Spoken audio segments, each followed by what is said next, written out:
Welcome to 17 Strong. Victories don't come by accident. Here's your host, Steve Teixeira.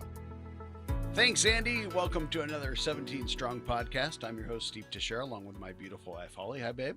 Hi, how are you? I'm well. So today we have with us a very special family. We have the Scott family from Lompoc, and why don't you have the honors of introducing them? Okay. Well, I would like to welcome you, Charles and Christine, or Kristen. Sorry. See, That's okay. sorry about that. And this is the Scott family, and I feel like you guys can relate so much to our story. So here I go, already starting. Yeah, that's not fair. I was gonna say, you're gonna start me. I'm just starting. All right. So you collect yourself I'll a little collect bit. myself. So Okay. we're going to talk about your son, Noah, who Ryan and Noah have something in common now that they didn't before, but we're all part of a club that nobody wants to be a part of, and that's for losing a child. And there's so many of us out there that have lost a child that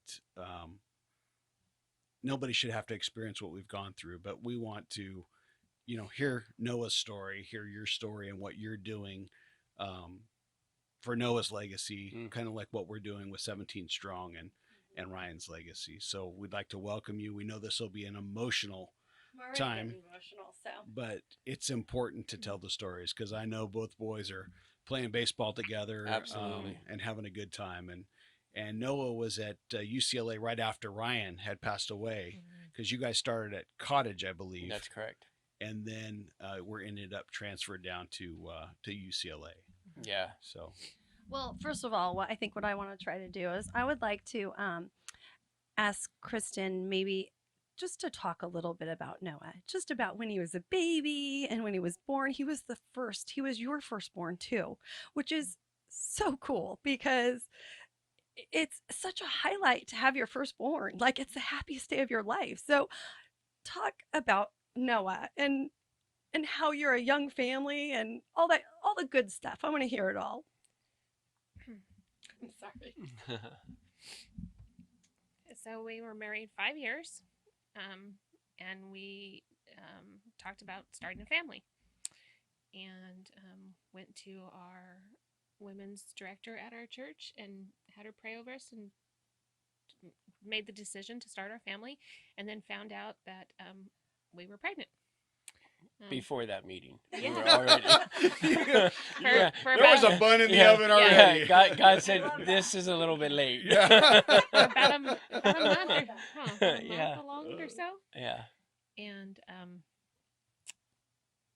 so, yeah, like you said, the first, he made me a mommy. Yeah. He was easy. He was easy. Yeah. I think it's God's trick to Yes. trick you into having more, Mhm. because the first one was easy, just a lot of fun. He was about a year and a half when Jordan, our second, came along. But Noah was easy. He was fun, and he, as a dad, you hope that they love sports, you hope that they Yeah. love baseball. But I never pushed it on them. But we have photos of him at 18 months hitting a ball off a tee and just freaking out when it was time to come in. Yeah. He was, as a baby, as easy as you can be. Growing up, he was a great brother. Not to take away from what you need to say about him, but Well, I think it's important to say that from the beginning, we were fighting for him to be here. I had problems with pregnancies. I went into preterm labor Okay. early, halfway through. And so halfway through, I'm in labor with Noah. And I was at church and had this terrible ache in my abdomen. And we were throwing paper routes at that time to make money. And so I just thought I'd pulled a muscle. And so I talked to my gynecologist. who went to our church. Yeah, was was at a- our church. Sunday school teacher there, and she's like, Kristen, go to the hospital. And I'm like, okay, we'll go. And sure enough, they put me on bed rest. We were 10 minutes apart or something, dilated to one. And so I was on bed rest from halfway through, and severe bed rest. Could get up every 3 hours, to empty your bladder and stuff. But we fought for him from the very beginning. Wow. C-section. I was there when the doctor cut Kristen open to get Noah, and her first words were like, "Oh my gosh." He was so wrapped up that she said they both would have died. Yeah. If this had Oh my been gosh. 20 years ago, they both would have died Yeah, he because was he wrapped was so 5 wrapped times. up, wrapped around his neck, between his legs, around his chest. Oh, So wow. yeah, so Yeah. him just getting here was a victory. Yeah. But I mean, everything he did, it came so easy to him. He didn't really need to He's try. just such sweet nature, and like Yeah. one of the best young memories is our first home.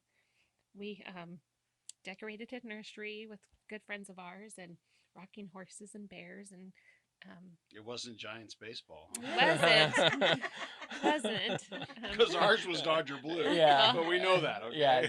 yeah, The- but I converted it later. Oh, you Okay. converted later. Yeah. I converted. Yeah. And he had this angelic spot on his changing table where he would just look up and get so happy, and we just knew he has to see his guardian angel or something. I mean, he must be seeing something so wonderful because it was just so angelic every time he this Interesting. spot. And but he was the sweetest baby. We would lay in our room with the monitor on it and just listen to him coo and talk in the mornings. Yeah, that's And awesome.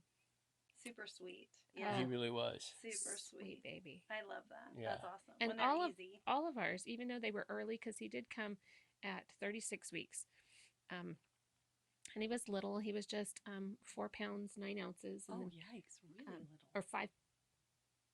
He was like 5'7". He was yeah. 5'7". I'm mixing up kids. 5'7", and he had all milestones early, like Yeah, he was walking early. He was. I mean, yeah, he was full just, on running at 9 months. Yep. And now we look back and, you just know that God is on him for a reason. We were told when he's such an old soul. He's such an old soul, and he really was. He was so kind, so thoughtful of other people that, and that's really when he was going through all this and he was sick. That's just what we kept trying to tell people is if you knew him, you couldn't help but love him because he was just so easy to get along with. Yep. That's Amazing. amazing. Knowing that God had a plan, and I was praying for Noah when he was about 4 and Jordan was probably about 2, and I would pray for their futures, pray for their wives, just pray. And it just felt like I was hitting a wall when I prayed for Noah, and I couldn't understand. I couldn't get it, what God was trying to tell me. And after about a month of me wrestling with this, God just pressed it upon my heart. I didn't hear his voice. I've never really heard God's voice like that. But God just pressed it upon my heart that you need to be prepared because he'll never grow up to be a man. And so I lived with that. And I didn't tell Chris. I didn't tell Chris until the day of his funeral that God had told me that. So I look back, and I know that Noah knew that too. And I don't know when he knew it, but he knew it because he would tell us, I don't want to be a dad. I don't want to have a wife. I want to be the fun uncle. I want to be the fun uncle. Yeah, that was his deal. And I think that was just a blessing for us because now I can go on with the rest of my life not thinking that I missed out on Noah's kids or there's a daughter-in-law that I never got to meet because Noah said that's not for me. And I think Noah, maybe he didn't know what he was saying, but I think God was pressing it on his heart that that's not in your cards. And maybe he didn't know why that was, but he was okay with it. And so when we got the diagnosis, when that doctor came in, it was like I was in front of a firing squad because when he said it, Well, you have to back up because they told us they were 99. Mom knew. I mean, Kristen knew. I just had She knew. There's just this darkness.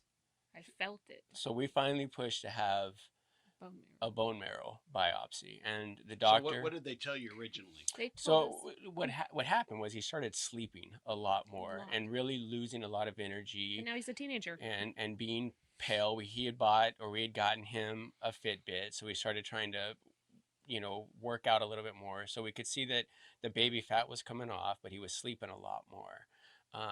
And I remember he made the all-star team, Yeah, a it was baseball great. all-star team, and I went to watch some of his practices, and not knowing what I know now, I was pretty disappointed because he didn't have any pep in his step. And I actually pulled him aside. I said, Noah, if you don't want to play, then you need to tell the coaches, because you're not Yeah. doing yourself any favors, And the coach, when he found out he had cancer, the coach said, I knew something had to be wrong because I had never coached Noah, but I had been told what kind of a kid, what kind of an athlete he is, and I wasn't seeing it. Well, he had cancer, he had leukemia. Well, he needed blood. He was at a 5.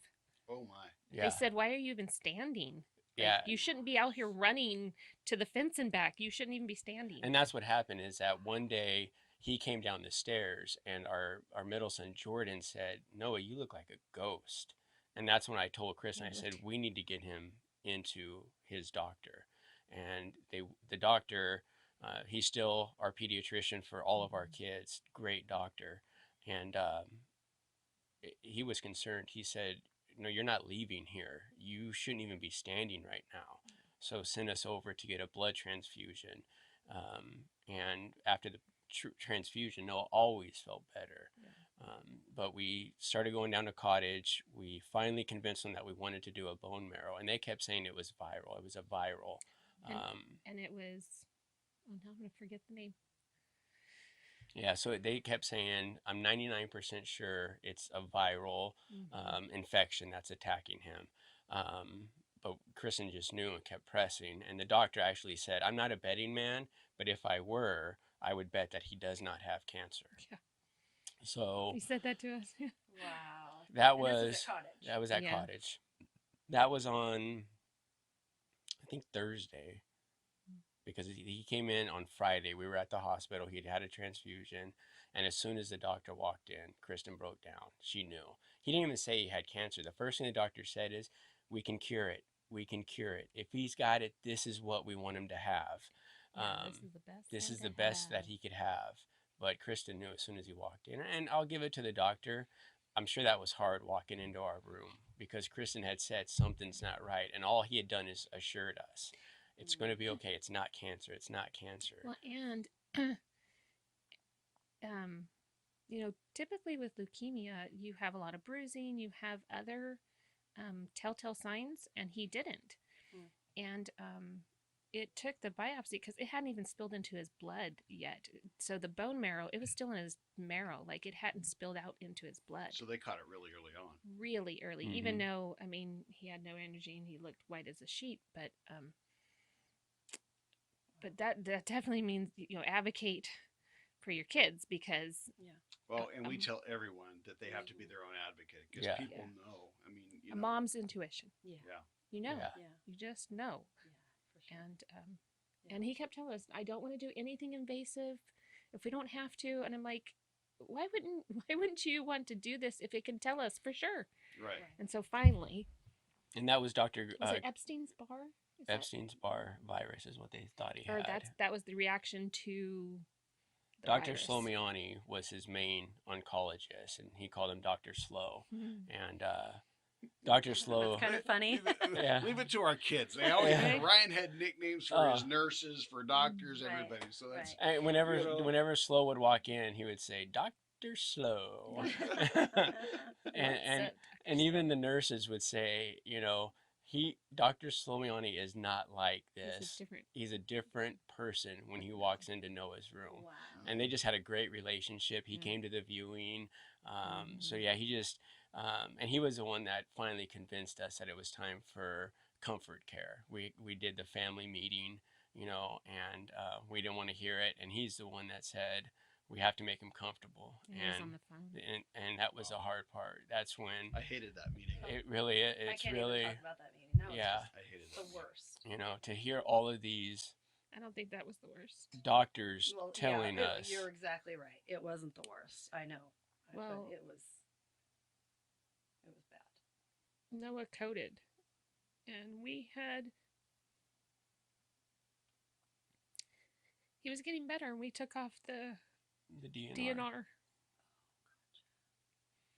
And they ended up, he coded and he. So they brought him back. Kristen was there. I was by myself. So Jordan and Zachary, which our family consists of our 3 boys, our natural boys, Noah being the oldest, Jordan and Zachary. And then we've now adopted 3 little ones. But at that time we had... Which are beautiful, by the way. Yeah, and a handful, But we had Sophia, who's now 6, and Asher at the time was just a couple months old. Right. And I had them. And the boys both made the all-star teams, but it was during all-star season that Noah was really going through this. So we tried to keep their life as normal as possible. So the day Noah died, that morning I actually left with all the kids and brought Jordan and Zachary up for baseball practice. So Kristen was home. He was getting a little better. Yeah. So we finished baseball practice, and Kristen calls. And I was just getting ready to pick up the phone because Asher was just being a 4-month-old terror. I was just like, man, this is too much. And as I picked up the phone, I was like, man, your ears must have been burning, because I was just literally picking up the phone to call you. And all she could say is, he's coded. You need to get here. You need to get here. And I could hear behind her, tons of buzzards and beepers and stuff going off. And are you at UCLA at this point, or Cottage? UCLA. He spent his last month at UCLA. Yeah. So I guess we kind of skipped this progression. No, that's okay. So back up real quick. He was at Cottage. They thought he had a sunburn, but it was an infection, probably to the chemo. So they sent him down, thinking it was a sunburn, down to UCLA for the burn unit. 3rd-degree burn. Yeah, for the burn unit. Where was it located on his body? Everywhere. Yeah, his feet, yeah. And so then they thought, well, maybe it's a reaction from the chemo. So they sent us down to UCLA. While we were down, literally the day that he was getting sent back up to Santa Barbara at Cottage Hospital, Kristen noticed a small lesion on his finger and asked one of the nurses, hey, what is this? And then it started to rapidly spread, and it was a fungal infection that and Noah was so disappointed, because he was coming home, but going back to Cottage where he was familiar with the nurses, and that's what he would always tell Chris, I just want to go home. I want to go back to Cottage. That was Ryan too. Yeah. He just wanted to go home. Yeah. So she sees this lesion on his finger, and then they call the specialist in, and so he had to stay at UCLA while we were trying to figure out what this was, and it turned out to be a viral infection. They actually had to send samples of it up to Oregon because of the fungal infection, because they couldn't replicate it and they didn't know what it was. So they had to actually send it up to Oregon University. And when it came back, the doctor said, there is no medical reason why Noah is still alive.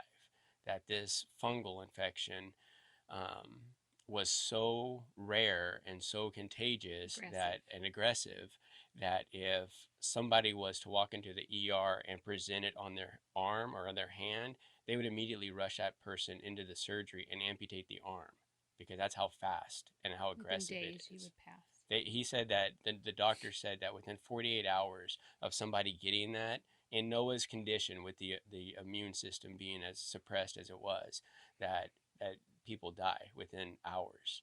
And Noah lived with that for 2 weeks. Almost three.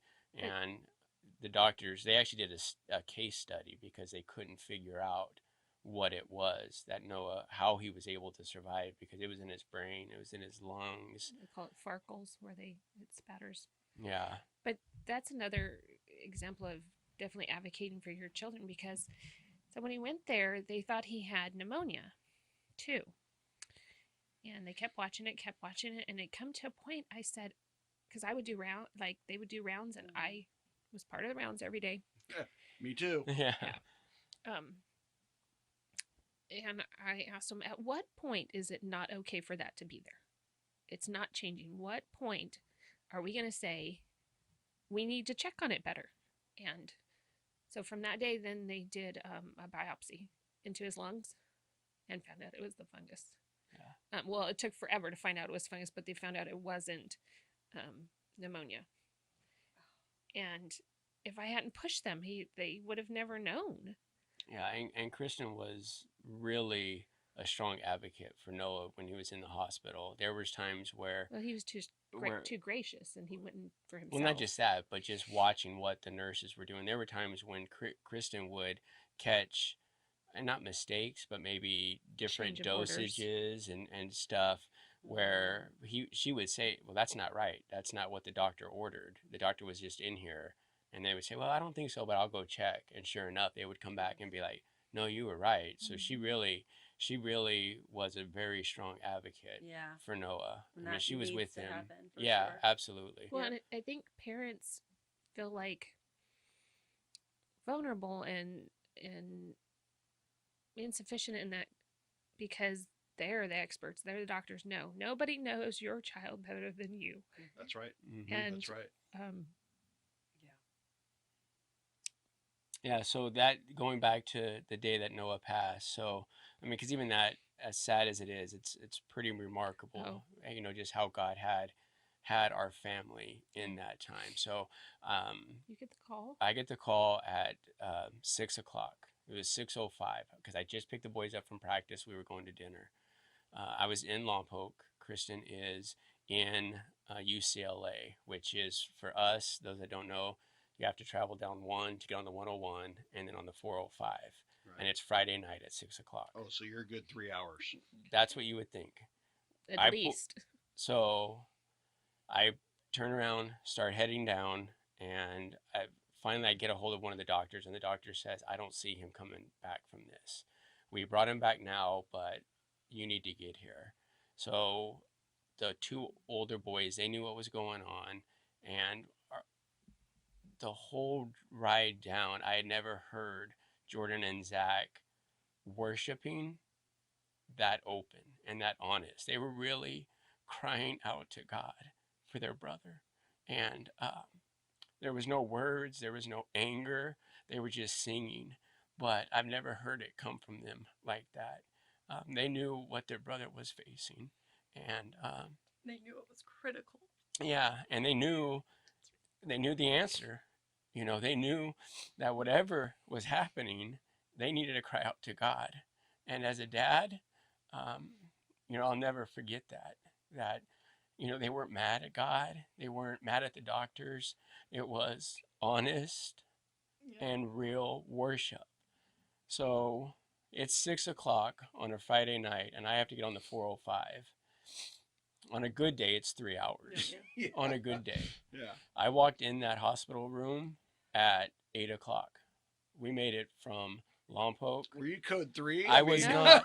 I was not. And those that don't know, I am a police officer, and I did not. God really opened traffic. I mean, if you go from Santa Barbara, there's 3 lanes, and then it goes down to 2 right there before Summerlin. Yeah. Usually that's always a traffic jam. Yeah, especially on Fridays. On Friday. And the doctor's like, how are you here already? Yeah. And I'm like, I honestly don't know. I mean, I wasn't passing. I wasn't, you know, doing crazy stuff. Yeah. I had all the kids. So we walk in, and they're bagging Noah. And I look at Kristen. And at one point, I finally, and I already knew, I asked the nurse, you guys are keeping him alive with that bag? And he shook his head yes. And I just looked at Kristen. And she shook her head yes, and I knew what that meant. And I just told the doctor, I said, or the nurse, I said, you can stop. He's not here. He's home. You can stop. So they made sure that that's really what we wanted to do. They asked us if they want us to pull all the tubes out, and we said yeah. So I put my head on Noah's chest, and I felt that he stopped breathing. And I was the one that told the doctor, I said, he's gone. You have to back up a little bit. Because he told me, you have to tell him it's okay. Yeah. And that goes back to the doctors not understanding why he was still fighting. This And fungus for almost 3 weeks. for 3 weeks. And the doctor, every day, the doctor would say, "You don't get it. He should have been gone weeks ago. I don't understand why he's still alive." The doctor would tell us that. The head doctor. And I finally Do you feel like he wanted? Do you feel like he needed Kristen to say that it was okay? I mean, that's how Noah was. He's a self-proclaimed mommy's boy. Yeah. It would actually... I mean, he would tell us, "I'm never moving out. I'll live with you guys forever." And she was like, "Oh, that's great." And I was like, "Absolutely not." Yeah, exactly. Yeah. And I would tell the other boys, "You better like where he picks to go to college because we're all moving." Yeah. Like, So so he, about Tuesday or Wednesday, I told Kristen, because Kristen wouldn't even let you talk about dying in his room. She didn't even want people crying over Noah in his room, because to her it wasn't the end. Right. And about a week before, she asked Noah, "Are you still in there? Are you still fighting?" And he squeezed her hand, and she knew that he was still there. I don't think he was hurting, but he wasn't going until Kristen said that she was okay with it, or as okay as she could be. I mean, I don't want to make that sound trite, but it's not light. No, We don't take that lightly. no. So I told Kristen, I said, "You realize he's waiting. he's waiting for you to tell him that he can go home." And that was on like a Tuesday or a Wednesday. And I don't know when she told him, but Friday he went home. And he coded. And I feel so guilty that Kristen had to experience that by herself, because I've done CPR on people. I've broken ribs on people. CPR is very violent. Yeah. And it's very horrible. ugly. As a paramedic, I know Yeah, exactly what you're talking about. there's no dignity in giving CPR. I mean, as someone giving CPR, you're doing everything you can to bring someone's life back. You don't care about broken ribs. You don't care about, discharges. You're just trying to save the person. And that was one thing that Ryan, we had several conversations with him in and out of his, comatose-like state, if you will. And he didn't want the tubes. He didn't want anything. And, Ryan had visions and plans for his future. I mean, he had a girlfriend. He had it. This wasn't in his cards. But I'll never forget when they took him in for a procedure, we had asked the doctors, please don't intubate him, because we were all afraid. Even his main doctor was afraid that if he got intubated, he'd never come off the ventilator. Yeah. That's what. And so we begged them, please try and do this procedure with just, a local, so that he, and I'll never forget, and I can still see it to this day, and I can hear him when he looks at us with these longing eyes, and he said, "I think I'm going to die." And I mean, we yelled at him, "No, you have to fight," I mean, and they know. Oh yeah. That, and I think it's the same for anybody, not just your kids, but anybody experiencing this, Yeah, and I think, and this is where we find the peace, is that I don't see how people can do this without Christ. I'm only able to keep going because I know I'll see my son again. Amen. If you don't have Christ in your life, how do you look at a hole in the ground and realize your son's going in there? If there's not hope in the resurrection, if there's not hope that through Christ's sacrifice on the cross, I become whole, and soon I'll see him again. I don't see how people survive this without faith. We don't either. It's so hard having the rock of my salvation that I couldn't imagine without that assurance. That it's tough. Charles teases me. Do you think God will not be upset when I said, "Do you think Jesus is going to be jealous when you run past him and tackle Noah?"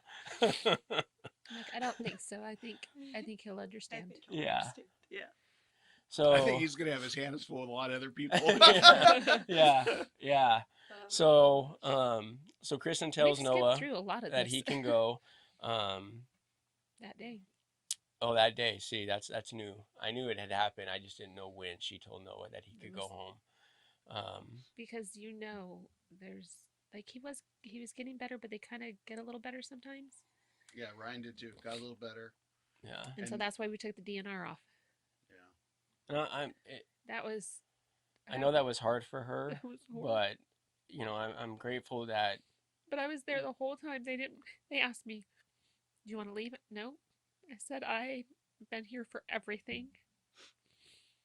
So I sat right next to him, held his hand, told him, talked to him the whole time, kept myself collected. I talked to him the whole time.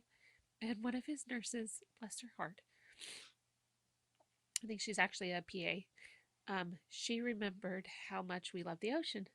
And there is a sound box in that room. Oh, yeah. Yeah. So she come and... Because you're in ICU. Yes. Mm-hmm. Yeah. And so she played the waves for him. Yeah. And, the ventilator wasn't keeping him, his lungs enough. Mm-hmm. And so they were taking turns bagging him. Waiting for me waiting because for they them knew to I get was there. headed down there. So, That's one thing is the doctors were amazing. yeah. The nurses and the were nurses, amazing. Yeah.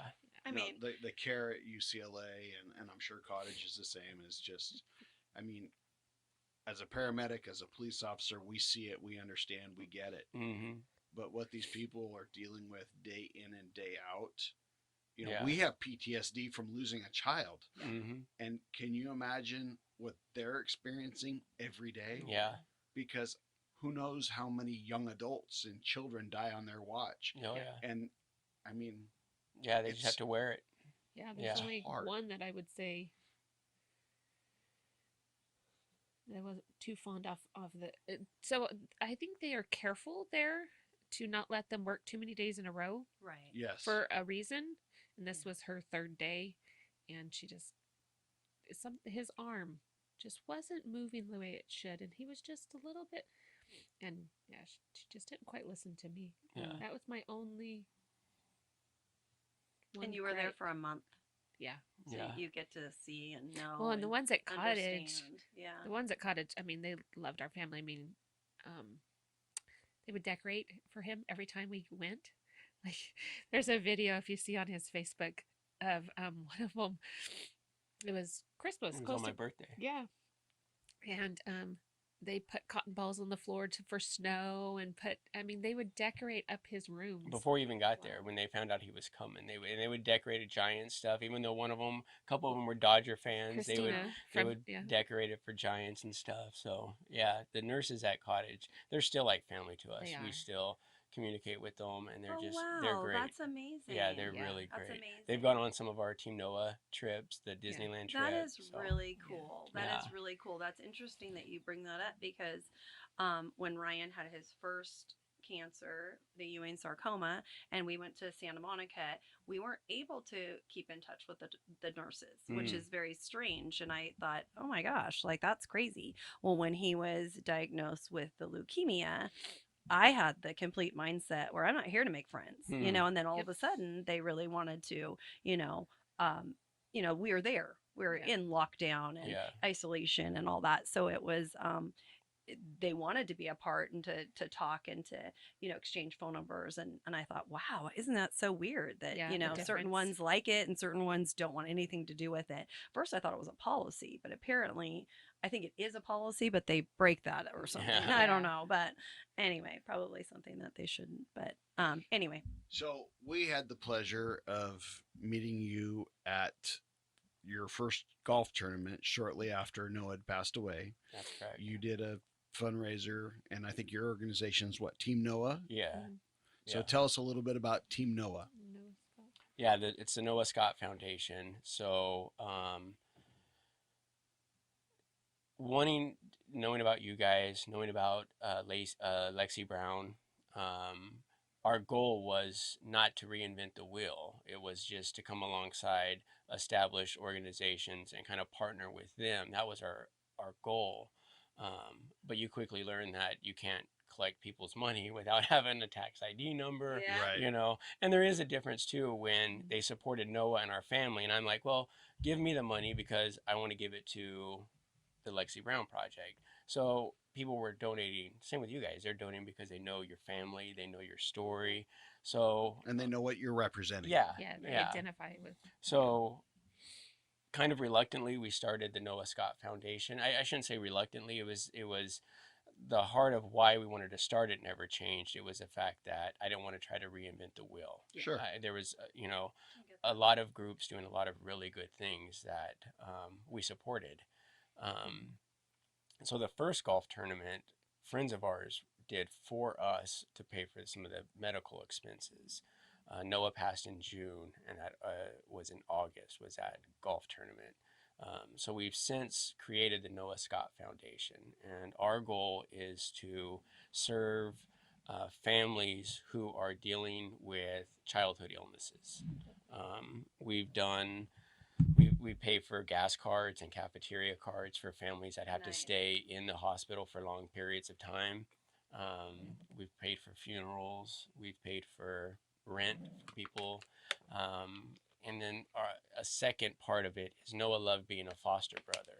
So part of our foundation also supports kids in foster care. We've done stuff where every year except for 2020 because of COVID, for the last 2 years, we've taken a group of foster kids to Disneyland who have never been before. How awesome is that? Great. And to see these kids, I mean, foster kids, when they leave from one house to another, sometimes they're told to put their stuff in trash bags. They feel like throwaways. They're so broken. One little boy told us, well, I've been to the Flower Festival, and that was a lot of fun. I can't imagine that Disneyland is any better than that. Oh my gosh. Wow. So, I mean, they really have no concept. So our foundation's able to put about 20 foster kids. They get to invite a chaperone, and we put them up in a hotel for the night. We decorate their rooms before they get there. So they open the door, and it's all done up in Mickey Mouse stuff. And goodies bags. And we get them their ears with their names on them already embroidered on their names. And we really just try to invest in these kids. They get to be a normal kid for a day. Yeah. Like Absolutely. everybody's a kid at Disneyland. You're not a foster kid. Yeah. Even the adults are kids at Absolutely. Disneyland. Absolutely. Absolutely. Absolutely. And what do you do this once a year? Yeah.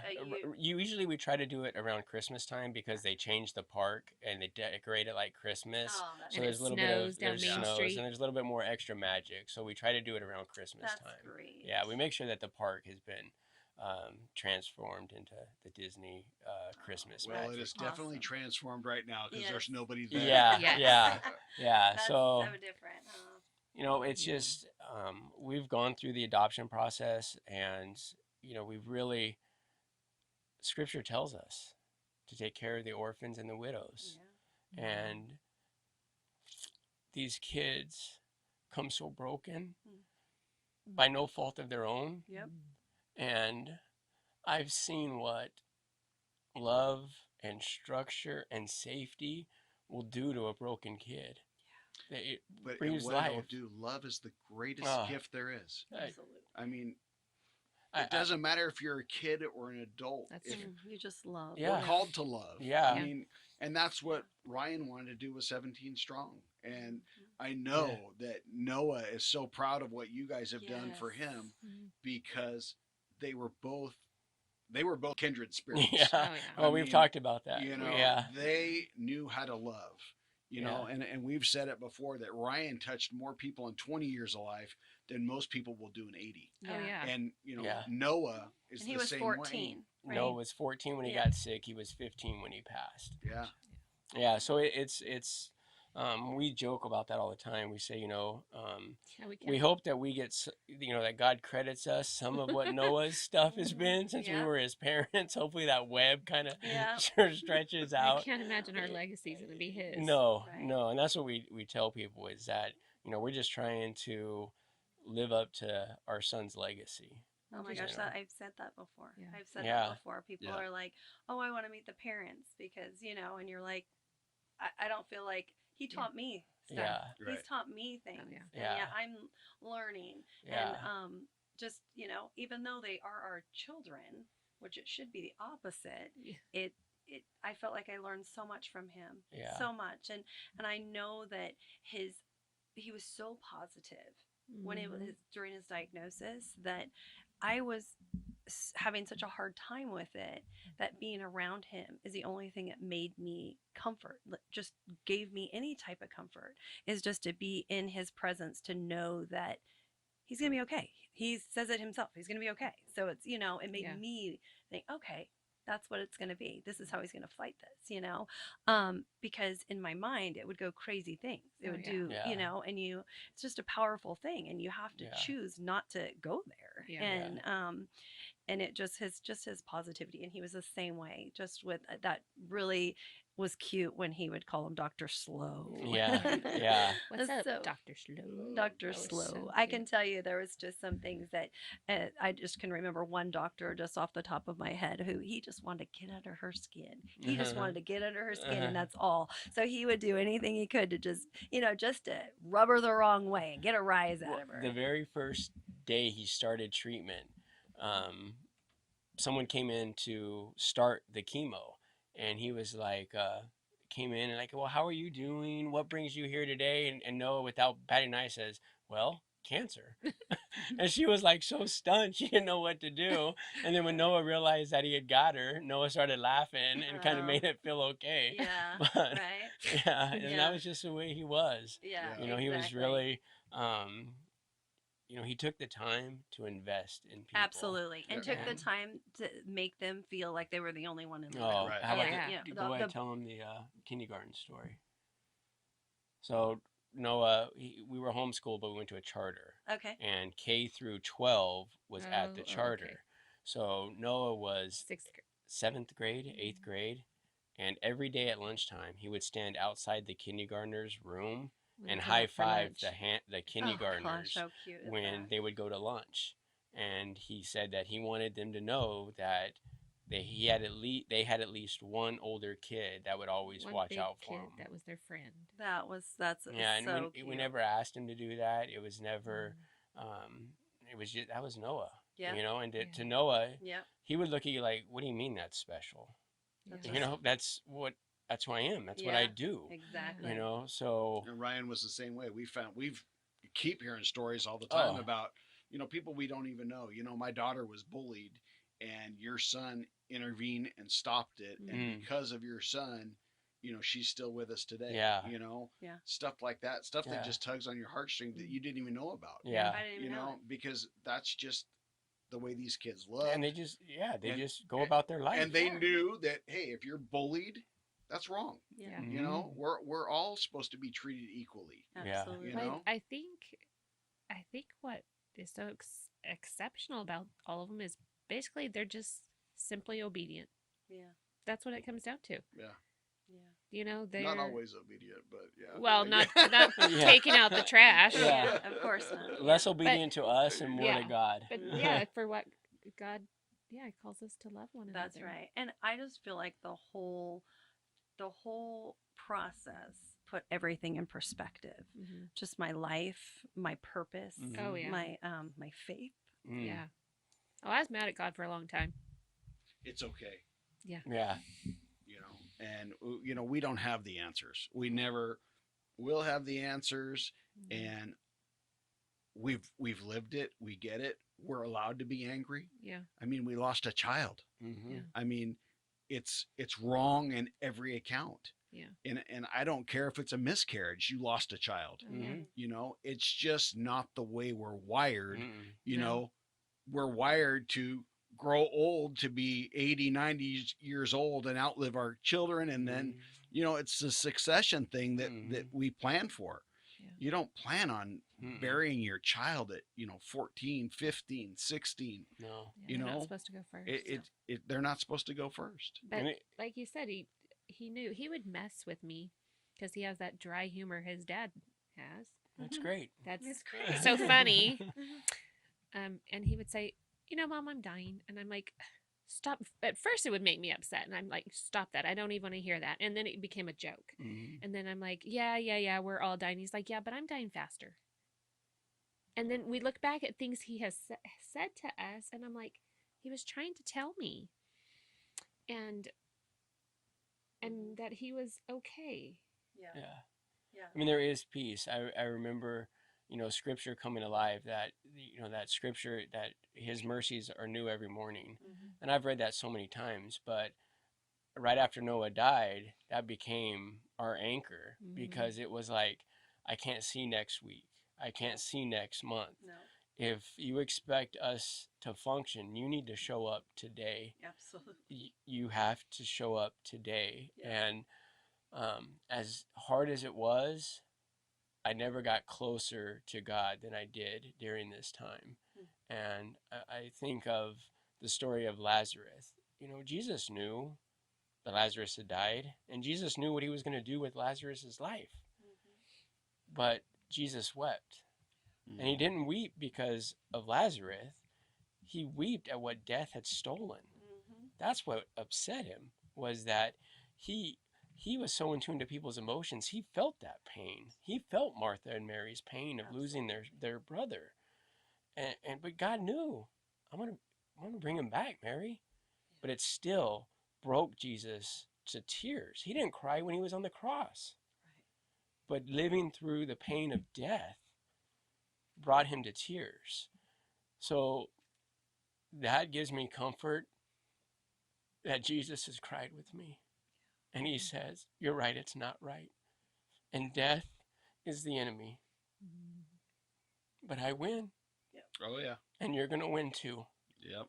And he says, you can be mad, you can question, but don't lose your faith in me. Absolutely. You're not going to get answers. No, and there may not be Well, answers and- that you can understand. Right. But I love you enough to cry with you. Yep. And you said it. I started doing it when you said it, is that, I tell Jesus, give him a hug for me. Let him know how much I love him. Let him know how proud I was of him. You still are. Oh, absolutely. You still are. Absolutely. Because for those of people that are listening, there might be believers, there may not be non-believers, but it doesn't matter, because you're loved no matter what. And that's our position. Our hope is in Jesus Christ. And it's about loving one another, and they're already where we want to be. Oh, absolutely. And I know that when they got that glimpse of glory and of their victory, they're like, wait a minute, I could have this versus that. Oh, we have a And story. mom and dad are going to be okay, and my brother's going to be okay, and sisters they're like, I'll take this, Yeah, so Noah died at 8:30, and me, Kristen, and Zachary were in the room. Jordan, he couldn't do it, knowing that we were going to let Noah go. And I'll never forget, Noah always had a fake smile that that she and I could see through, and there was a genuine smile that we knew Noah was really smiling. And they called him at 8:30, and at 8:40, Kristen said, look at him. And he had a genuine smile on his face, and it lasted for about 10 seconds, and it slowly just faded away. And that was such a blessing to me, because whatever he was experiencing at that time on the other side was so powerful and so perfect that this dead shell couldn't even contain it. Yep. And he was telling us, I'm going to be okay. So I hold on to those moments when it's Did Jordan end up going or no? No, He he couldn't didn't. come He to the room. couldn't. He just And couldn't that's bring okay. himself. That's Yeah. That's okay. Yeah. It just brought up a memory of ours that it was really hard for Aaron, and that was probably the one hard thing for me to hear. He had such a hard time Yeah. just during that whole process, which I didn't think that he would. Yeah. Not that he didn't love him or Yeah. nothing like that, but it was just out of character for Aaron. So it was really, you don't think about it. Everybody has to do this as they are, as an individual. And it's different for everybody. And I know that Aaron needed that release, if you will. But, and just like Jordan needed to not be in the room, and that's okay. Yeah. And then Zachary absolutely had to. He says, I absolutely have to be there. Yeah. And Jordan's like, I can't, Mom. Mm-hmm. And either way is fine. Yeah. It's fine. And that's what we've learned too, is that people mourn the way they need to mourn. Everybody mourns different. Yeah. Everybody deals with tragedy Yeah. different, grief different, and it's okay. Yeah. It's okay. It would be easier though if it was the same. Yeah. It certainly Yeah. would. At least, Yeah. at least in our house. Well, yeah, and It you know, would. It certainly and you know, would. when you think of 17 Strong and what you guys are trying to do and what the Noah Scott Foundation, it's just love on people. Yeah. You know, that's it. That's all.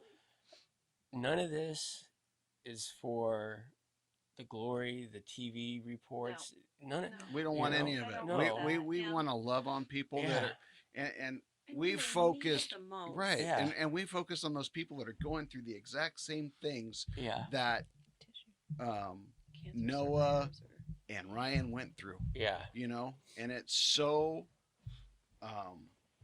it's needed. Yeah. Yeah. I mean, and that's one thing Make-A-Wish has been great about is, you know, helping these kids and these Yeah. families in a time of need, Yeah. you know, and that's what we want to do for the young adults, for the older and the forgotten age group. Yeah. That's right. You And I know? think it's great. I mean, we are such supporters of 17 Strong and what you guys are doing.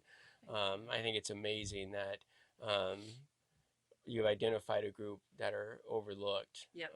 Ryan identified Yeah. the overlooked You group. did it. I You Yeah. did. mean, we can't take credit for any of this. And that's so. what's so special. I feel like, Yeah. you know, that's why I feel like it's our purpose. That's what we're here for now. Yeah. But So we need to start wrapping up because One I just looked at the clock last and we question. could go on for a while. I know. I here. know, and I felt like we didn't tell a lot of his story because there's so much more to it. Yeah. I Yeah. know. I know, right? And we because could you guys possibly still have do. you back for you another. guys still you do a scholarship as well. For Yeah. the high Yeah. schools. Yeah. The high school. We give $4,000 a year to 4 recipients, $1,000 That's each. awesome. That's awesome. So That's awesome. yeah, I love this that. last year was the hardest because Noah would have graduated high school. So picking His recipients, friends. yeah, His friends. and thinking that he should have been applying for some of them. Yep. Um, Yeah. No. Although I have to say, in his quirky, fun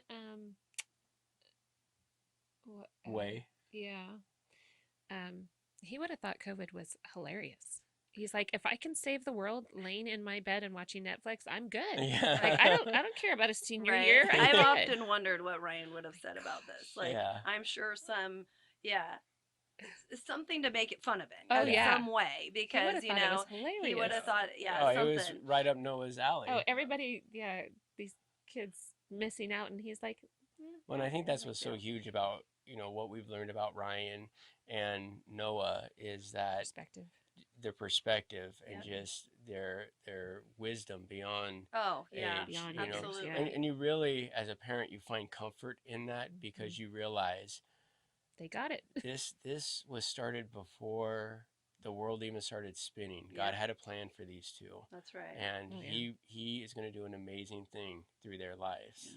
Continue and to do. He And really still. has. Yeah, I mean, look at he's I changing. I don't doubt that, Jesus is calling him off the baseball field and said, "Hey, I have another crown for your, another jewel in your crown because your legacy is still going." And they're just like, "Play Wow. ball. Yeah. We just want to play." Yeah. You know, Absolutely. Yeah. And God Absolutely. is still saying, "I'm so proud of you. You Yeah. did it."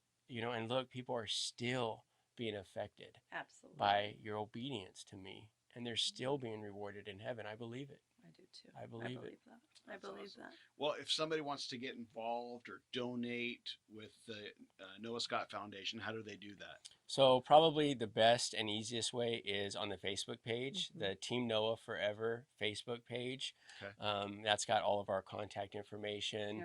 Okay. So that would be probably the easiest way to get a hold of us. And then we'll make sure that we put a link Yeah. in our video for that Okay, as well. that's good. So And I That's can't good. say a little selfishly that I don't mind when one more person remembers my Noah. Absolutely. Absolutely. Yeah. That's why we That's- wanted to bring you here. Yeah. Because how cool that we get to talk about our kids. Yeah. Yeah. And And, it is so it's important. We need to keep him alive and that legacy alive. And it means so much to me that you guys were here. oh, And I know it's hard. It's Yeah. hard for me, but thank you. it's so worth it. I worth it. we He's so cry worth when it. we talk about Noah, but it's not the same tears that it was when he died. right. Those were painful tears. Yeah. These are celebration tears, and for your listeners and subscribers, they don't realize we've done dinner and sat and talked about our kids for hours, Mhm. and we never get That's tired why this of it. podcast could go on for hours. Absolutely. Yeah, because I can think You of know. so many Thank you. things that